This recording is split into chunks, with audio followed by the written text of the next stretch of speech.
ഈ വീഡിയോയിൽ ഡിസ്കസ് ചെയ്യാനുള്ളത് ഓപ്ഷണൽ പേപ്പേഴ്സ് എടുക്കുമ്പോൾ ശ്രദ്ധിക്കേണ്ട കാര്യങ്ങളെപ്പറ്റിയാണ്.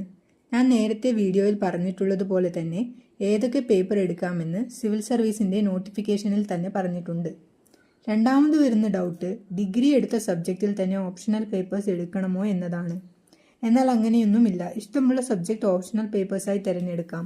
ഡിഗ്രി എടുത്ത സബ്ജക്റ്റ് തന്നെ ഓപ്ഷണൽ പേപ്പേഴ്സായി തിരഞ്ഞെടുക്കണമെന്നില്ല. ഇഷ്ടമുള്ള സബ്ജക്റ്റ് എന്ന് പറയുമ്പോൾ ഇഷ്ടമുള്ള സബ്ജക്റ്റ് എടുത്താൽ മാത്രം പോരാ, അതിൽ നമുക്ക് സ്കോർ ചെയ്യാൻ പറ്റുമോ എന്ന് ചെക്ക് ചെയ്യണം. അതിന് സിലബസ് വായിക്കുകയും പ്രീവിയസ് ഇയർ ക്വസ്റ്റ്യൻസ് നോക്കുകയും വേണം. അത് നമുക്ക് ആൻസർ ചെയ്യാൻ പറ്റുന്നുണ്ടോ എന്ന് നോക്കണം. പിന്നെ നമുക്ക് സബ്ജക്റ്റ് ഇഷ്ടപ്പെട്ടാൽ മാത്രം പോരാ, അതിൻ്റെ റിസോഴ്സ് അവൈലബിൾ ആണോ എന്ന് ഉറപ്പുവരുത്തണം. റിസോഴ്സസ് ഇല്ലാതെ പഠിക്കാൻ പറ്റത്തില്ലല്ലോ.